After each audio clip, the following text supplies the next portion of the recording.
लोगों से ज्यादा रेलवे के प्रति मेरा प्यार है, क्योंकि मेरा तो जीवन ही उसके कारण बना है। जो लोग अफवाहें फैला रहे हैं कि रेलवे का प्राइवेटाइजेशन हो रहा है, वो सरासर गलत है। मुझसे ज्यादा इस रेलवे को कोई प्यार नहीं कर सकता।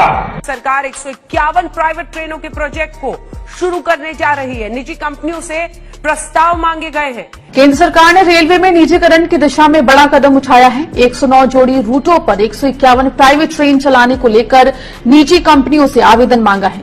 आज मानवता के काम अगर भारत आ रहा है तो हमारे इस प्राइवेट सेक्टर का भी बहुत बड़ा रोल है, प्राइवेट एंटरप्राइज का रोल है, और हमें हमारे देश के नौजवानों पर भरोसा होना चाहिए। हमारे देश के नौजवानों पर भरोसा रखना चाहिए। इस प्रकार से कोसते रहेंगे, उनको नीचा दिखाते रहेंगे और हम किसी भी प्राइवेट एक्टिविटी को नकार देंगे। कोई जमाना होगा जब कुछ सरकार करेगी, उस जमाने में जरूर होगा, किया होगा। देश भर की सरकारी बैंकों में आज और कल कोई काम नहीं होगा। सरकारी बैंकों के प्राइवेटाइजेशन के सरकार के फैसले के खिलाफ बैंक यूनियन से हड़ताल का ऐलान किया है। इसे लेकर पिछले 1 महीने से करीब 10 लाख बैंक कर्मचारी देश भर में विरोध प्रदर्शन कर रहे हैं।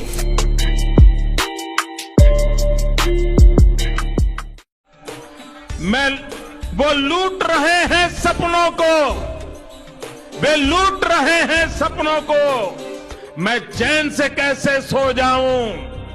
वे लूट रहे हैं सपनों को, मैं चैन से कैसे सो जाऊं।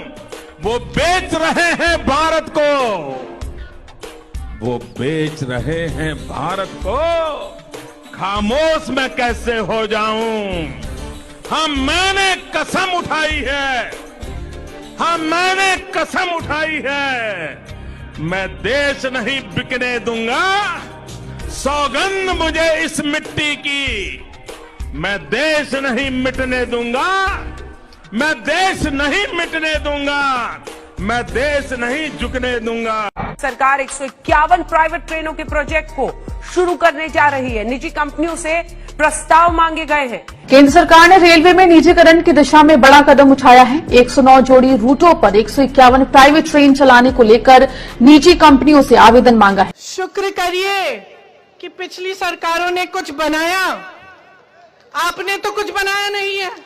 शुक्र करिए कि कुछ बनाया, वरना आप बेचते क्या। पूरे देश को बेच डाला, बड़े बड़े उद्योग बेच डाले। किसने बनाए थे वो उद्योग, किसके लिए बने थे वो उद्योग? जनता ने बनाए थे, वो जनता के उद्योग थे। एसवीटी स्वीडन की मीडिया कंपनी वो कहती है कि भारत के जो मंत्री हैं नितिन गडकरी, उनके बेटे से जुड़ी कंपनी को उन्होंने बस दी। आगे क्या कहती है ये मीडिया ऑर्गेनाइजेशन? ये कहती है ये बस गिफ्ट के तौर पर दी गई। ये दावा है इस कंपनी का, इस मीडिया हाउस का। गडकरी की बेटी की शादी में इस्तेमाल के लिए दी गई थी। ना खाऊंगा ना खाने दूंगा वाला घोटाले कर कर दोनों हाथों से ठूसे जा रहा है। राफेल घोटाले के बाद अब मामला बस घोटाले का है। बस बनाने वाली कंपनी स्कैनिया से नितिन गडकरी लग्जरी बस उपहार में ले रहे हैं, क्योंकि स्कैनिया कंपनी को भारत में बहुत बड़ा असाइनमेंट दे रहे हैं। प्रधानमंत्री इतने मासूम बनकर नारा लगा रहे हैं, न खाऊंगा न खाने दूंगा, लेकिन कुछ और है। दरअसल मोदी कहना चाह रहे हैं, मिल बांट कर खाओ, खूब मौज उड़ाओ। मुफ्त की लग्जरी बसों में एलईडी लगवाकर स्वयं का प्रचार करवाओ। मोदी सरकार में भ्रष्टाचार का बोलबाला है, हर तरफ घोटाले पर घोटाला है। अब इस भ्रष्टाचार की पोल खोलो, भाजपा के भ्रष्टाचारियों के खिलाफ बोलो। बैंकों का राष्ट्रीयकरण क्यों हुआ था, ये भी आपको बताते हैं। आखिर क्यों बैंकों का राष्ट्रीयकरण हुआ था? इंदिरा गांधी ने 1969 में 14 बैंकों का राष्ट्रीयकरण किया था। 1980 में 6 और बैंकों का राष्ट्रीयकरण इंदिरा गांधी ने किया। गरीबों को फायदा पहुंचाने के लिए बैंकों का राष्ट्रीयकरण किया गया। नेशनलाइजेशन के बाद क्या हुआ? सरकार ने जितना भी पूंजी का फ्लो होता है इकोनॉमी में, जिस तरीके से पूंजी एक सेक्टर से दूसरे सेक्टर में जाता है, वो अपने अधीन ले लिया। ये बहुत जरूरी है, इसको समझना जरूरी है।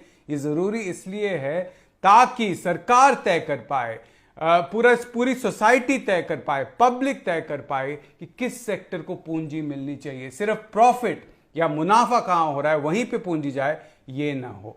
खैर, साथ में एक और चीज जो हुआ, जैसे मैंने कहा, ये प्रायोरिटी सेक्टर्स को जो पैसा मिला, एक प्रायोरिटी सेक्टर जो ये था वो है कृषि को मिला, और गरीबों को भी बैंकिंग का एक्सेस मिला। एक तो कृषि को मिला, साथ में गरीबों को भी बैंकिंग का एक्सेस मिला। बैंकिंग का एक सामाजिक रोल है, एक सोशल रोल है, वो सिर्फ मुनाफा कमाने के लिए नहीं है, जो कि प्राइवेट बैंक का बेसिस है। प्राइवेट बैंक क्या करती है? सिर्फ मुनाफा कमाने के बारे में सोचती है। सरकारी बैंकों का सोशल रोल ये है, सामाजिक रोल ये है, गरीबों तक बैंकिंग पहुंचाना, कृषि तक बैंकिंग पहुंचाना, जो प्रायोरिटी सेक्टर है, जो हमारी इकोनॉमी के लिए जरूरी सेक्टर है, वहां तक लोन पहुंचाना। आज गरीब इंसान के लिए बीमार होना सबसे ज्यादा महंगा है। हाँ, मोदी जी आप सही कह रहे हैं, हम आपसे इससे ज्यादा सहमत नहीं हो सकते। अब मरीज का बीमार पड़ना महंगा पड़ेगा, क्योंकि अगर वह बीमारी से न मरा तो हॉस्पिटल के बिल से मर जाएगा। क्योंकि नई दिल्ली स्थित अखिल भारतीय आयुर्विज्ञान संस्थान यानी एम्स में साल 2025 से पहले कोई डेट नहीं मिलेगी। यहाँ मरीजों के लिए न ही ऑपरेशन थिएटर खाली है और न ही बिस्तर। बड़ा सवाल यह है कि मोदी जी द्वारा घोषित किए गए एम्स कहाँ हैं? क्या वह सब भी एक जुमला था?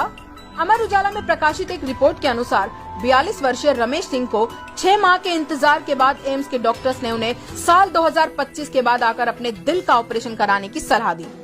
इतना ही नहीं, डॉक्टर्स ने उन्हें ऑपरेशन करने के लिए निजी अस्पताल जाने को भी कहा। एक अन्य उदाहरण में ब्रेन ट्यूमर के एक मरीज को बताया गया कि अस्पताल में बेड उपलब्ध नहीं है, यह जानते हुए भी कि ऑपरेशन तत्काल करना जरूरी है। एम्स में हालात यहाँ तक पहुँच चुके हैं कि डॉक्टर्स खुद को बचाने के लिए तीमारदारों से लिखित पत्र लिखवाकर मरीजों को दूसरे अस्पताल में रेफर कर रहे हैं। हालात देखते हुए भी मोदी सरकार झूठ बोलने से बाज नहीं आती। राज्य स्वास्थ्य मंत्री के अनुसार 1 महीने से ज्यादा की वेटिंग नहीं। हेल्थ केयर मोदी सरकार के लिए कभी भी प्राथमिकता नहीं रहा है। लॉकडाउन के दौरान स्वास्थ्य सेवा में निवेश करने के बजाय सरकार घमंड और फालतू की चीजों में लिप्त रही, जिसके परिणाम स्वरूप भारत में कोरोना वायरस फिर से जोर पकड़ रहा है। देश में कल 24,882 नए कोरोना वायरस मामले सामने आए। पिछले 83 दिनों में सबसे अधिक दैनिक वृद्धि, और जिस रफ्तार से टीकाकरण हो रहा है, सिर्फ 70% आबादी को ही वैक्सीन लगाने में 12 साल 6 महीने लग जाएंगे। देश का सबसे बड़ा चिकित्सा संस्थान ऑपरेशन थिएटर बिस्तर खाली नहीं है। भीषण लॉकडाउन के बाद भी कोरोना वायरस दोबारा गति पकड़ रहा है।